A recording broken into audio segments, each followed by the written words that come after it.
had a vision in 1983 that we would be here. So we cannot no longer stand on your knees, but stand on our feet, 10 toes down, flapping our wings to aspire to greatness so the next generation of our students can be where we are now, but better 41 years from now. You believe that? Here to welcome you to the John Crum Golf Classic. And it's also a good time, I think it's great for women to be on the course. There's such a stigma around women being in the golf course, so I think playing and engaging with our male partners is good. Yes. We know a lot of business happens on the golf course, and so over the years I have always been encouraged to need to get into the game of golf.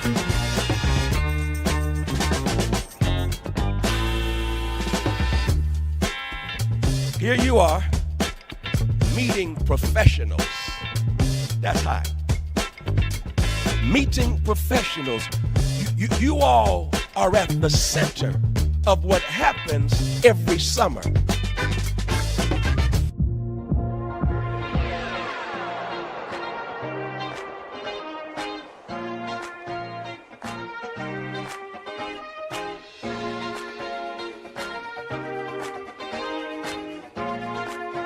And as you flapped your wings, you shook off all the insecurities, all the depression, all the things that people who said you can't do it, all the reasons why you thought you could not stand in rooms where you didn't think you were supposed to be, knowing that the door was just too small for you to walk in. So some of you kneel down, some of you walk on your knees. But I'm saying to you, we have to remember who we are. It was meant to say to you that you have the strength, you have the resilience, but you have to believe in yourself before we can believe in each other.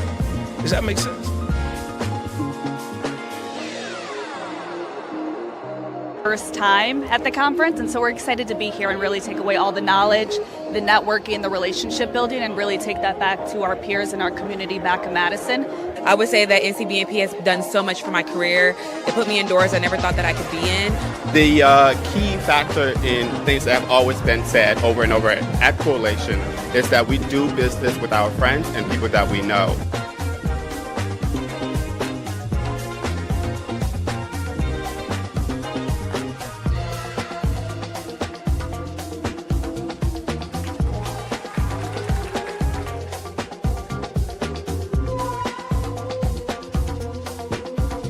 Stop waiting for permission to be great. I think it's MC Light who raps, you can be what you want to be, but let negativity run you. It'll ruin your destiny. I love this piece right here because here it is.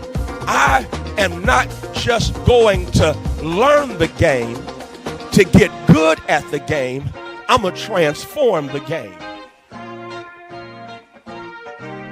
And I think that's what point I want to make right here, and that is go ahead, learn the game, succeed in the game, but don't stop at success. Aspire for greatness, because Dr. King said if you want to be great, serve. And anybody can be great because anybody can serve. The question becomes, are you simply doing this and it's just about you, or are you doing it so the next generation can reap fruit from the work that you are investing in?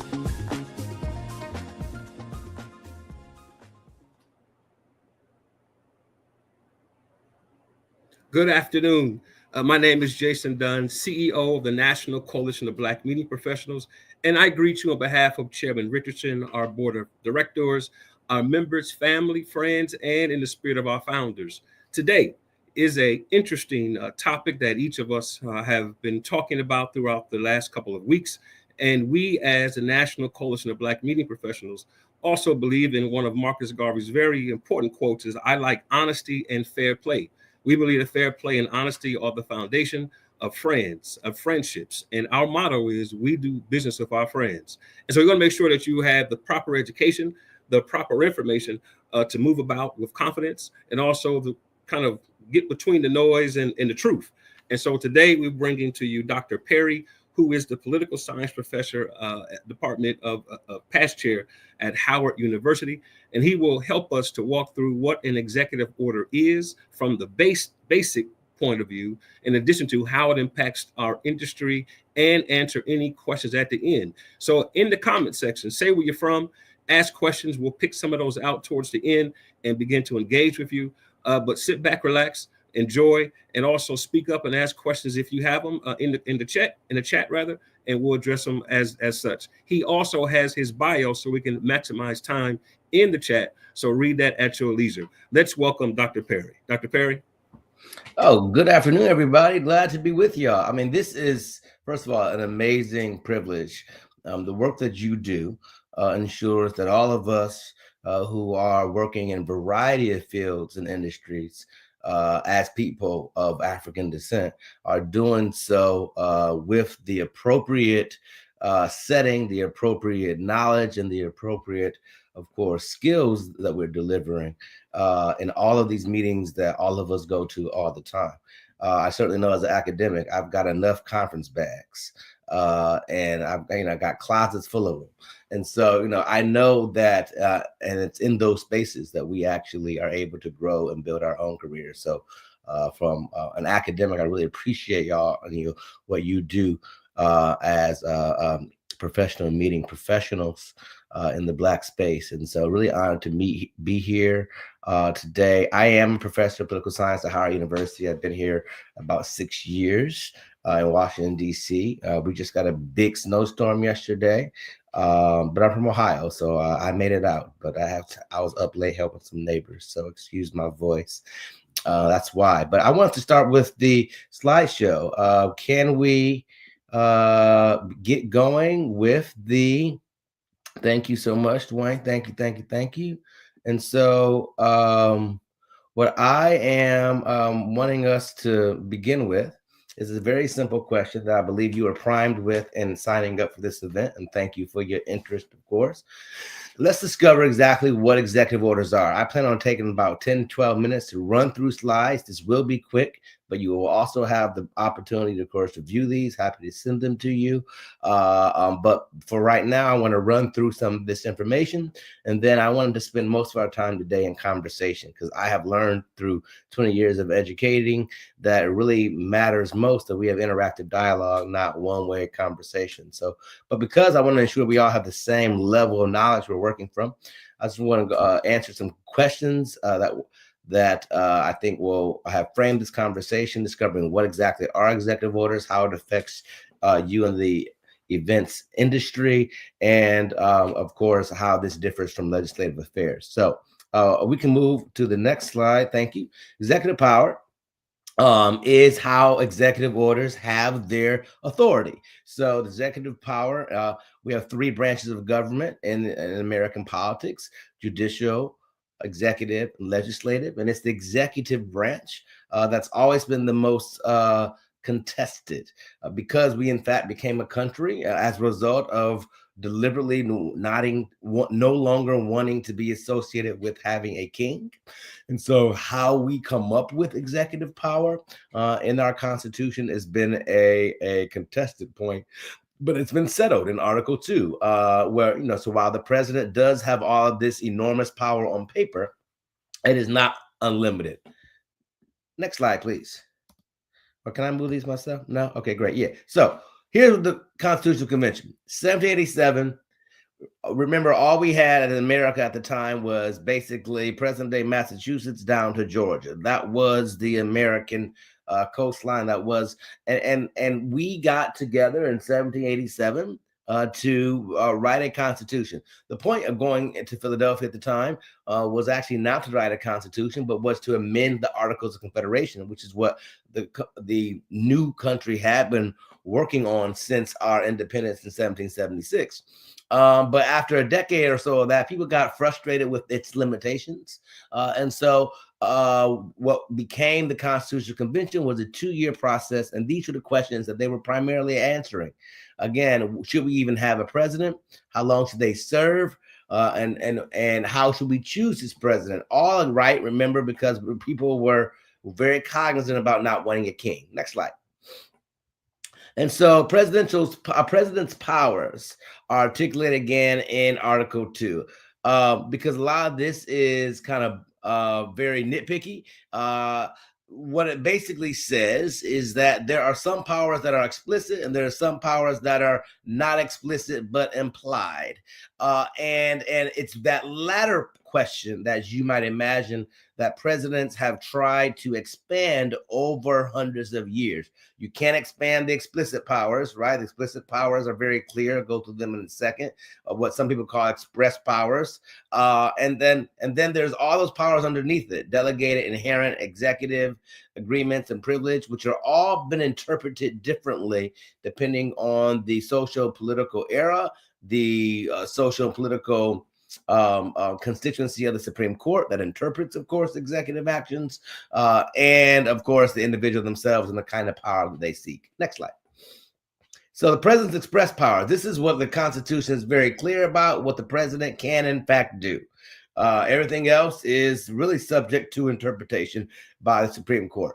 But this is what the president can absolutely do: grant pardons, make treaties, appoint executive officers, do a report on the State of the Union, and you are commander-in-chief of the army, but you can't even do that on your own. The power to declare war rests with Congress, for example, and to set the budget, for example. And so, but this is what the Constitution says the president can do. Notice, just for the sake of our conversation today, executive orders are not explicitly in there. And so executive orders actually fit in the category of the implicit powers that a president has. Next slide. So again, this is what presidents do primarily: commander-in-chief, top diplomat, veto, signing statements. Now, we're focusing on presidents and executive orders today, but really any executive in American politics in our federalist system can do executive orders. So a mayor can do executive orders, a governor can do executive orders, for example. And so if you're looking at your state and local politics, then this is in fact somewhat different. But this is where we are in terms of presidents for today. And so, again, these are the main roles, but it's under the role of chief bureaucrat that we find perhaps a lot of your interest in the news of late since January 20th, where we've seen a lot of appointments, a lot of Senate confirmations, and a lot of presidential appointments that have been not subject to Senate confirmation.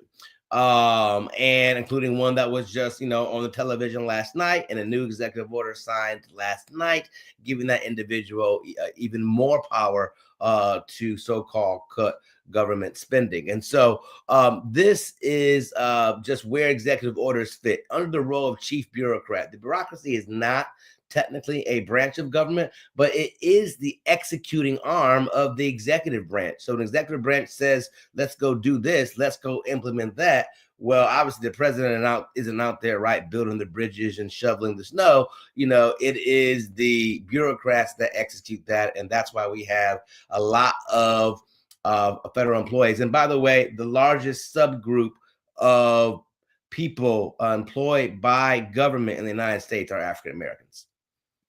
Next slide. So how does this affect the events industry? Next slide. So what I want us to do is to talk about how, particularly if you're doing events and work in minoritized, marginalized Black spaces.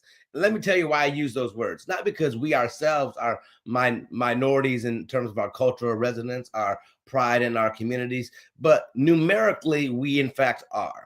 And so as only 13% of the population is Black folks or Latino folks, 16% of the population, we are inherently still a substantive minority. Even after 2040, when we become a majority minority nation, right? That presumes that majorities that majority of that minority would be able to work together and build coalitions and have a similar set of policies that they support. Otherwise, if we're splintered, then we're going to continue to be minoritized as a numerical population. So that's why I use this as an example. And executive orders are important for this because, as you can see here, without going through all of them, going back to the Emancipation Proclamation to just yesterday's executive order, all of these are some key ones. These 8 I listed here having to do with civil rights, mainly African Americans. And not all of these have been good. Some of them, in FDR's case, was about interning the Japanese, for example.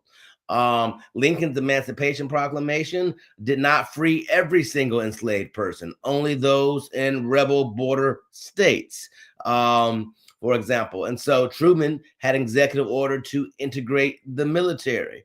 And until this year, Johnson's executive order 11246 from 1960s, required that the federal government took affirmative action in working with contractors, so we would not have a discriminatory impact in our federal contracting. But that was rescinded by President Trump just last week. Next slide.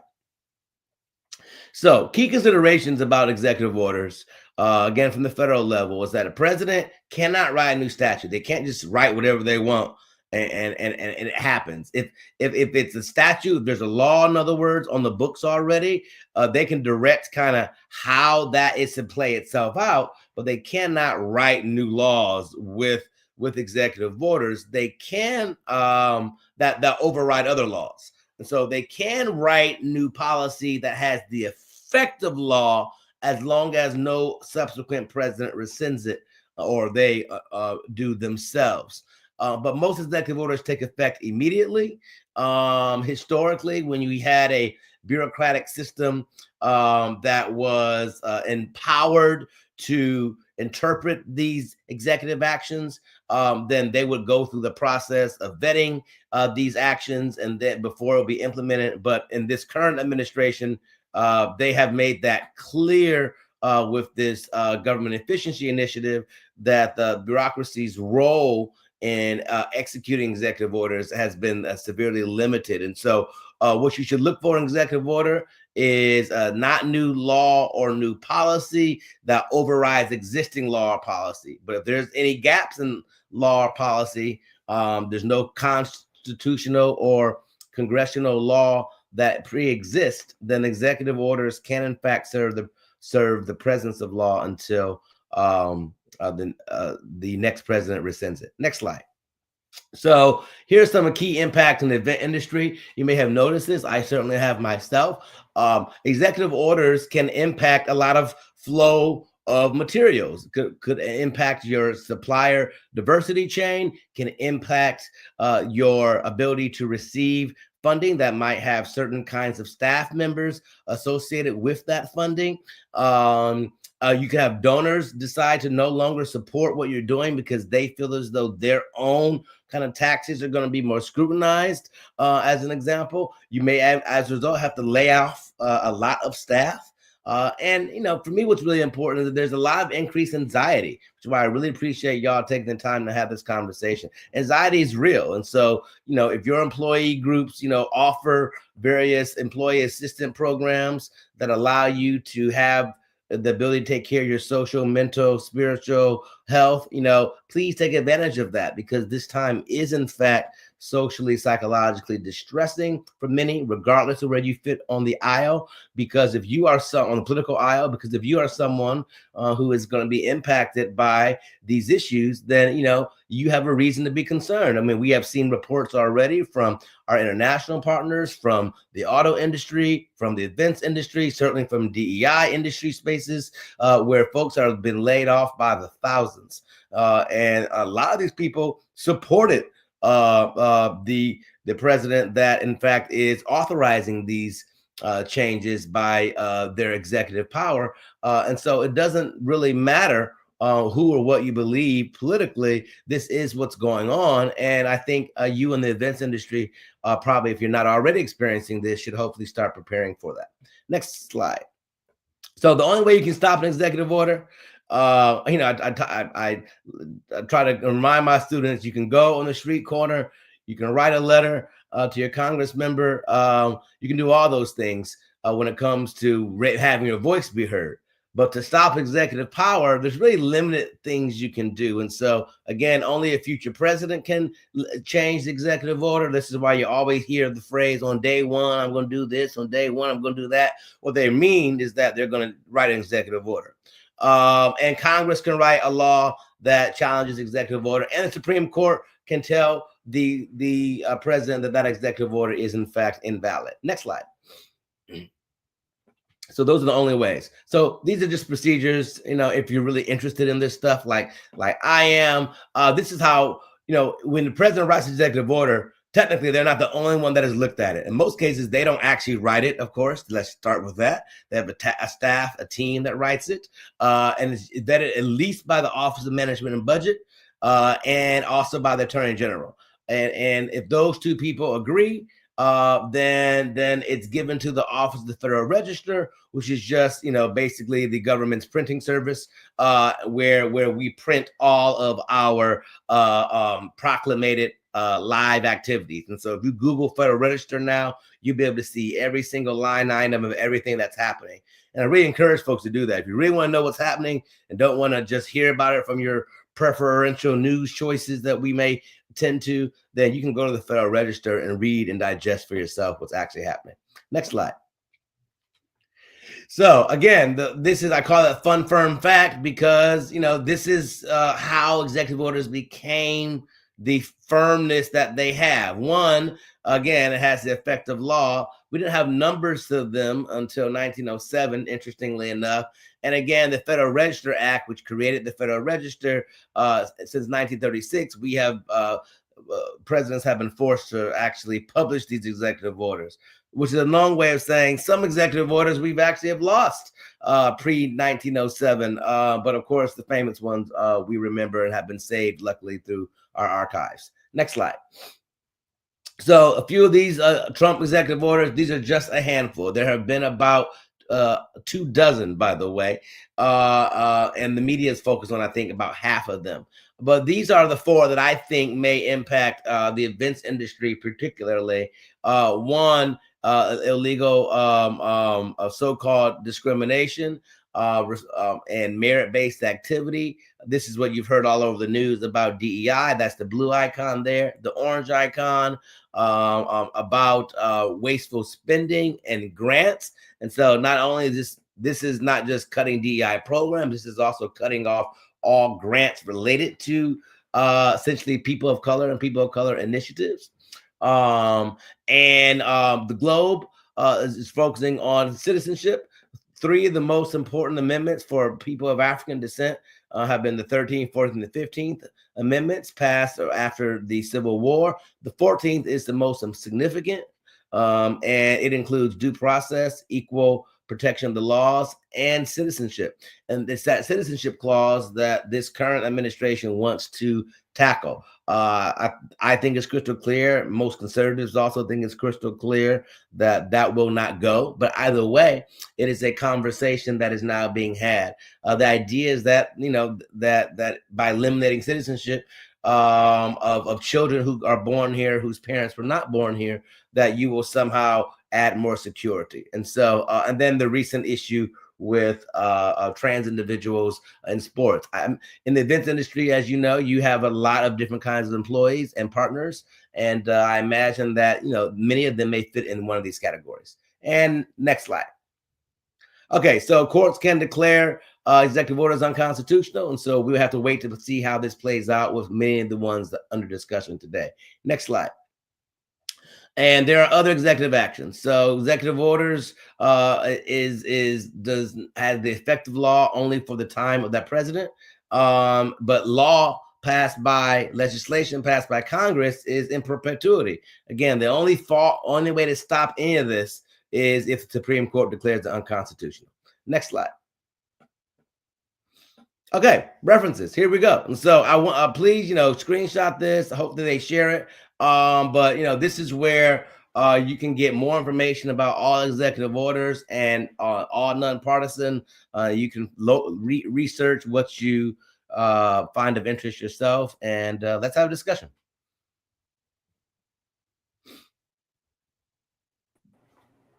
All right, Doc. Thank you so much for that. And that was a lot for everybody to kind of comprehend. We wanted to be respectful of your time, and most of the webinars are half an hour to 40 minutes. So we're about 8 or 9 minutes away from that. There are a couple of things in the in the question. One from one of our directors. The question is how long will, if these EOs come into effect, how long will folks be, how quickly will it impact the community And then what is our, or does it get caught up in the court, or does it happen immediately, or how does that work? What's the process? So executive orders take effect the moment the president signs it, and you can get a federal injunction from a federal judge that usually is temporary, 30 days, 60 days, 90 days. But as we've seen just this week, that there's really nothing stopping the president from ignoring those federal injunctions until it gets to the Supreme Court. So you should assume that executive order is written. You should assume that the administration is going to do all they can to implement it until they hear from the Supreme Court. And has it affected all of us already? Absolutely. I don't know about y'all, but I know plenty of people in the events industry. Just got calls yesterday, friends of mine who work in your industry who have been laid off doing DEI work in Oklahoma. And so this is something that is happening. And if you don't know somebody who's impacted, just check your Facebook page. I'm sure you do. So is there other question we got in the chat? Speaking to, so the bully pulpit is real. I mean, from President Trump, that's real, right? And so, but the courts have not said that some of the things that he is presenting is not legal. But to your point, you should assume they are an act. Is that Yes, you should assume that when the executive order is drafted, that it is legal. Federal courts, again, that's the only one we're talking about. Federal courts will bring up cases. But by the way, the federal courts are appellate courts. They only receive cases. They don't create cases.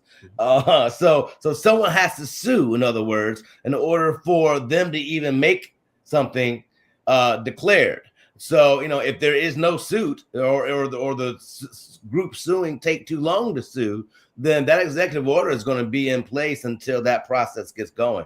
And so this is why it's really important for those of us who might engage with government in this way. You got to kind of pull the cart before the horse a little bit in this case, where you need to preempt what may happen so that you get your legal team ready so that if something happens, you're ready to file the suit the next day, not 3-4 weeks later, because that can really create a lot of harm for people in the meantime.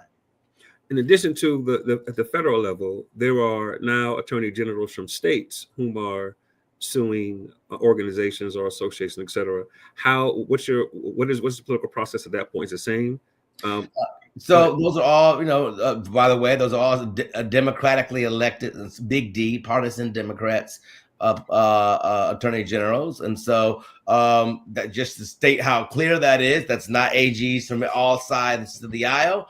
And yes, the same way. That's the lawsuit. So president says, I can do X. The attorney general say, no, you cannot, at least not in our states. And yes, and they're going to sue, particularly not in state court, not local court. They're going to federal court because it's the federal issue you're dealing with. And they're trying to stop the president from doing this or doing that. But let's use a brief, quick example. The president had Doge delete all of these like health facts on NIH websites, stuff about HIV, Black folks with cancer, this and that. All that stuff is gone. And so right now, a judge in New York just said that they have to put the stuff back on the website, but there's no real enforcement power. They don't send tech wizards from the U.S. District Court down to the White House to say, hey, you need to implement this. And so the only real solution is coming from the Supreme Court, but it has to make its way through.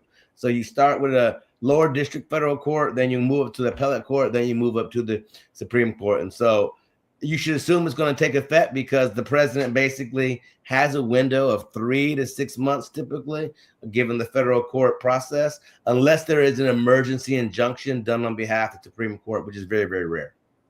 And so and I noticed you said that there's not a lot we can do. Again, we're not a political organization, but the politics impact our members. So I'm asking the question on behalf of how it impacts our members. And so historically, though, this has happened in the past. And obviously things have taken place, good or bad, within our community specifically.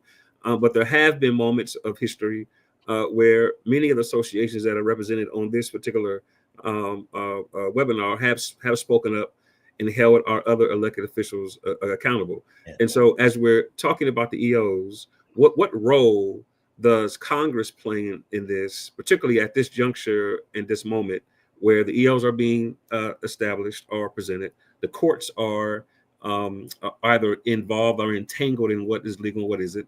But what role does Congress play?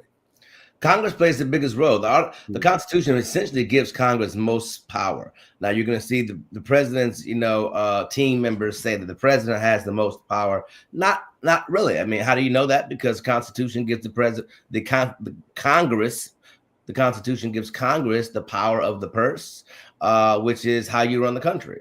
And so, but if you have a Congress like we do now that shares the political aspirations of the president, and that doesn't have much deviation there, then you can assume that the Congress is not going to take on their oversight responsibility in this regard. We've seen this for decades, and it's sad because, for those of us who are, born in the 20th century, we've seen a different kind of a Congress, where Congress was more diverse in terms of at least their political attitudes. They were certainly less diverse in terms of other ways, but they were more diverse politically. Now we are more diverse descriptively in terms of people of color, women, other minorities, etc. But we are far less diverse politically. And so right now, the Congress could stop all of this. Yes, Congress could write a law that says no president A, B, or C, you can't do this. And that could pass within hours of a president doing something, right? But absent a Congress that has that relationship, right now you've got a Congress, a House Speaker. So Congress is, the U.S. House of Representatives and the United States Senate. And right now you have both the United States Senate and the U.S. House of Representatives run by the same political party as the White House. And most of the appointees to the Supreme Court were appointed by a president who also shares that party. So, this is where we are. And this is why elections really do, in fact, matter. My students say it's about the lesser of two evils. I like to say it's about the greater of two options. I like that. So the last question. So there are obviously D&I. I see a couple of people in the chat whom have stated that meetings have pulled out of their cities because of D&I. Speakers have canceled, etc. Contracts have been pulled from small businesses. Women and minority owned. A lot of folks don't realize that white women overwhelmingly are the majority benefactors of DE&I. And I know this is maybe not your lane, but diversity, equity, inclusion is separate from civil rights, right? From the civil rights bills, or that? Yes. So can you explain that quickly? Yeah, this actually is my lane. My dad's one of the founders of Black and Ethnic Studies. And so I grew up before there was DEI, there were Black folks working in white spaces for Black people. And my parents were one of those folks in the mid 20th centuries. And so we used to call it affirmative action, right? The idea that in these majority white spaces that you have to take some consideration for those who are minority groups. Who are the primary beneficiaries of an affirmative action? Who are they right now today? What we call today DEI. I like to just, for the sake of argument, like to indicate that when we as Black folks take on the language of those who are fighting against many of our interests, then we in some ways are complicit. So they call it DEI, they call it anti-CRT. I just call it equal rights and equal justice or universal freedom. Like we all are part of this same a boat that we call United States of America.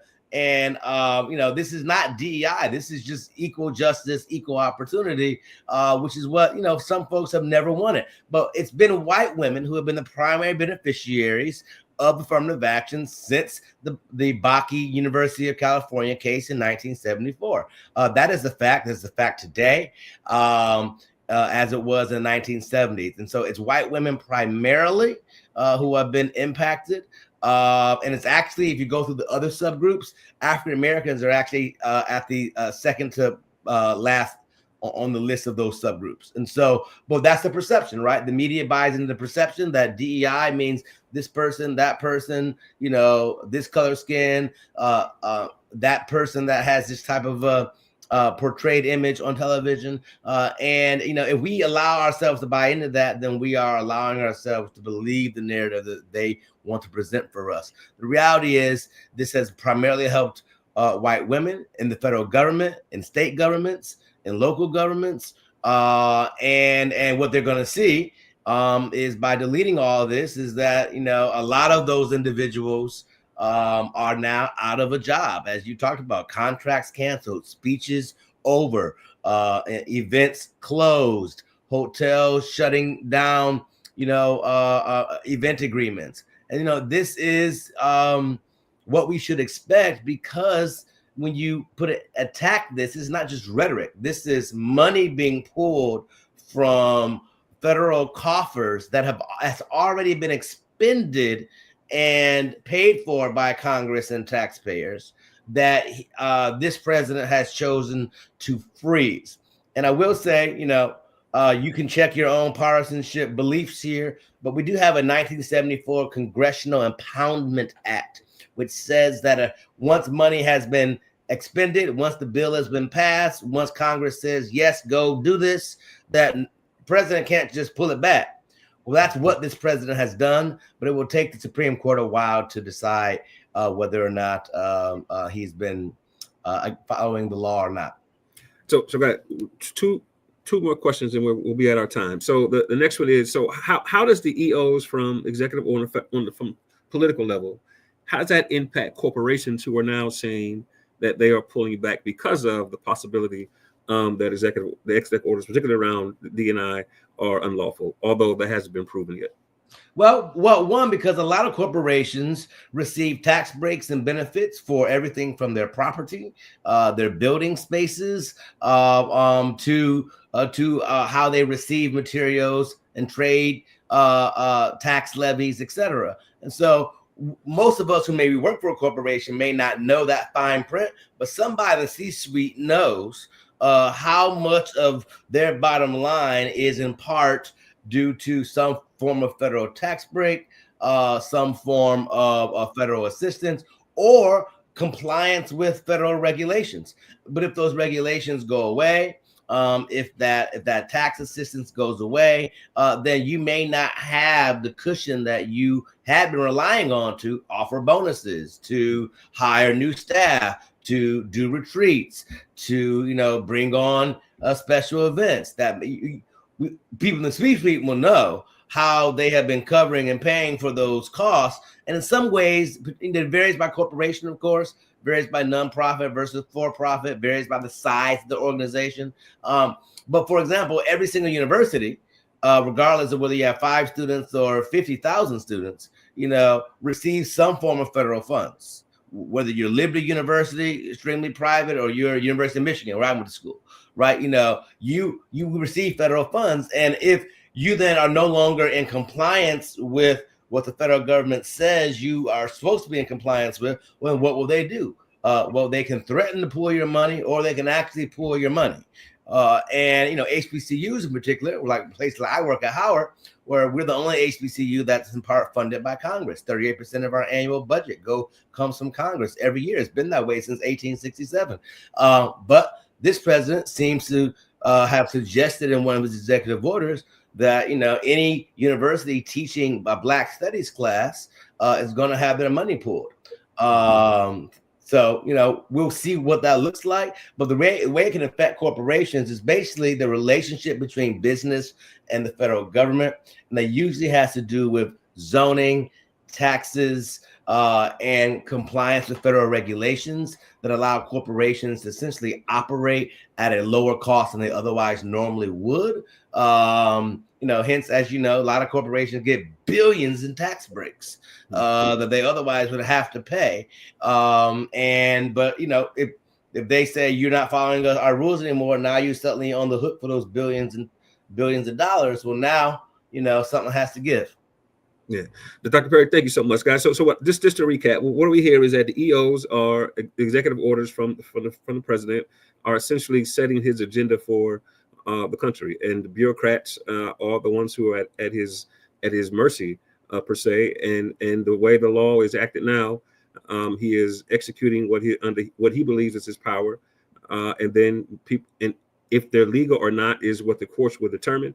And after that, we'll be able to see what comes. From there, though, we think as an organization, again, we are a non-political organization, but many other organizations who represent our membership historically have stood out, organized collectively, and had discussions and strategized on how to ensure their missions are accomplished. Again, we are not a political organization, but we're giving you the facts, giving you all of the information from a basic perspective, And those of you who are members should have gotten a link a couple weeks ago from U.S. Travel that spoke to the Trump administration in the 2025 conversation of what that means. And we also have another a seminar or webinar next week with the National Bar Association to break down the legalities of what's happening right now in our country. So again, as we began, as we stated, Marcus Garvey stated, "I like honesty and fair play."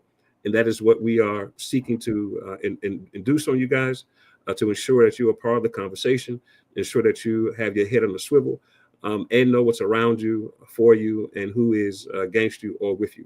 So again, Dr. Perry, thank you so much for this time. I know it was quick, but we want to make sure folks get back to work and keep pushing and making things right for this country. Thank you so much, sir. Appreciate y'all. All right. Thanks so much, guys. Thanks.